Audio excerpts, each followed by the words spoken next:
Hola, bienvenido a esta nueva tutoría. Recíbela y llévala también en tu dispositivo móvil o tableta. Recuerda, somos tutorías.co, comillas. Un ingeniero inventa observando la naturaleza y no destruyéndola, comillas. Como se observa en la figura, el ejercicio planteado consiste en realizar un algoritmo que permita sumar dos matrices y mostrar el resultado. Planteamos la solución en un programa de 21 líneas. En la línea 4 a una variable A se le asigna una lista de datos. Recuerde que en Python las listas de datos representan matrices o vectores. En este caso vemos tres conjuntos, es decir, vamos a crear una matriz de tres filas, tres columnas. Cada conjunto viene a ser una fila y el número de elementos de cada conjunto representan las columnas. Recuerde que una matriz es una estructura de datos estática. Las estructuras de datos permiten almacenar información de manera temporal mientras se ejecuta el programa. Entonces acá estamos almacenando, reservando espacio de memoria RAM. Mire que esta línea 4 no termina con punto y coma. Recuerde que en Python, si usted desea, pone o no los punto y coma al finalizar. En la línea 5 entonces igualmente vemos que a una variable b se le asigna también una matriz y de 3 por 3. Recuerde que para sumar dos matrices simplemente la condición a tener en cuenta es que los datos sean del mismo tipo y que tengan el mismo orden. En este caso el orden de ambas matrices es de 3 filas, 3 columnas, de matrices de 3 por 3. En la línea 6 vemos que a una variable c se le asigna una matriz también de 3 por 3 inicializada a 0. Esa matriz c será la matriz que arrojará la suma entonces entre la matriz a y b. Entre las líneas 8 a 12 vemos una estructura repetitiva anidada. Recuerde que en Python los ciclos for llevan una semántica diferente a un ciclo for en otro lenguaje. En otro lenguaje, recuerde que una variable controladora de un ciclo for tiene un valor de inicio, una condición de finalización y un valor de incremento o decremento. En Python simplemente se establece un rango. En la línea 8 se observa para x en el rango 0 a 3, es decir, va a tomar valores entre 0, 1 a 2. De esta manera Python sabe esta variable x va a empezar tomando un valor de 0, va a ir hasta 2 y se va a incrementar automáticamente de 1 en 1. Recuerde que una estructura repetitiva o ciclo permite ejecutar un conjunto de instrucciones repetidamente, aprovechando así la velocidad de procesamiento de datos de un computador. Entonces acá vemos un ciclo for. Mire la otra cosa importante, cómo maneja Python los ciclos, bien sea for o bien sea while, incluso las sentencias condicionales, los if. Como simplemente en este caso un ciclo for, usamos entonces la semántica de un ciclo for y al finalizar ponemos dos puntos. Y todas aquellas líneas de código que pertenezcan al ciclo van a llevar una tabulación con respecto al ciclo. Es decir, en Python no se maneja bloques de código por llaves, sino por tabulación. Observe entonces cómo la línea 10, que es otro ciclo, tiene una tabulación, es decir, una sangría, una tabulación con respecto a la línea 8.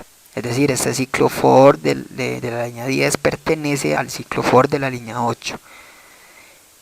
Asimismo, observe que la línea 12 lleva una tabulación con respecto al ciclo for de la línea 10. Luego la línea 12 pertenece al ciclo de la línea 10. De esta manera, por medio de tabulaciones se organiza entonces la programación en Python. Entonces, si fuese un ciclo while, se pone la condición, luego dos puntos y luego las líneas que pertenezcan al ciclo o que se ejecuten si ingresa al ciclo deben de llevar una tabulación.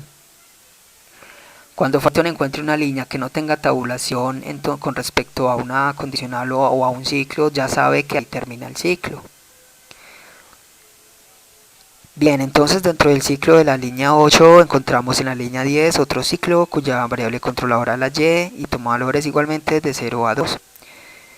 Y dentro de este ciclo, en la línea 12, a la matriz C en la posición XY le va a asignar lo que tiene la matriz A en la posición XY más lo que tiene el vector la matriz B en la posición XY.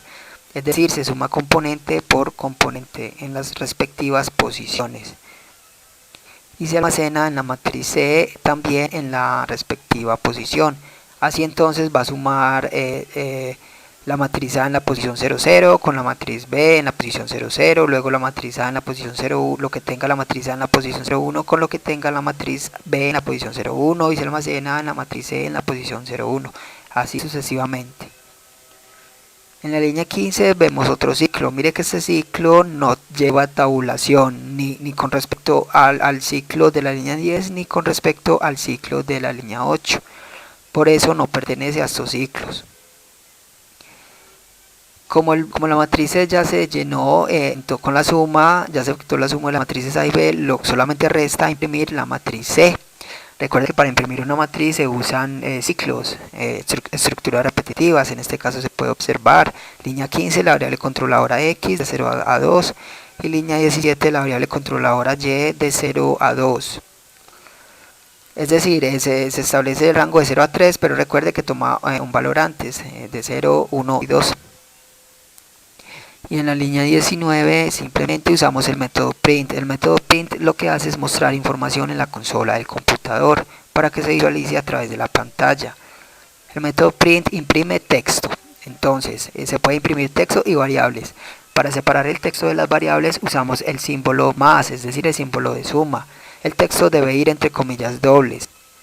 Y si la variable no es de tipo string, entonces hay que convertirla a hacer un casting a tipo string. Recuerde que un casting es una conversión forzosa de un tipo de dato a otro. En este caso, línea 19, vemos que estamos imprimiendo la matriz C en la posición XY.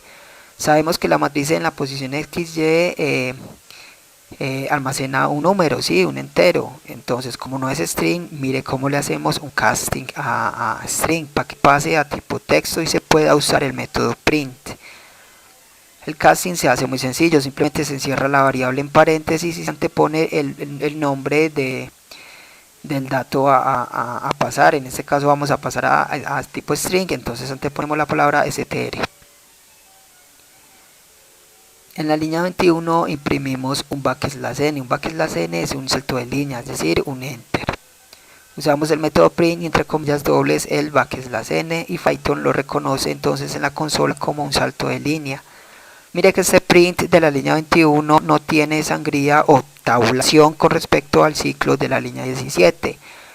Luego sí pertenece al ciclo de la línea 15, pero no al ciclo de la línea 17.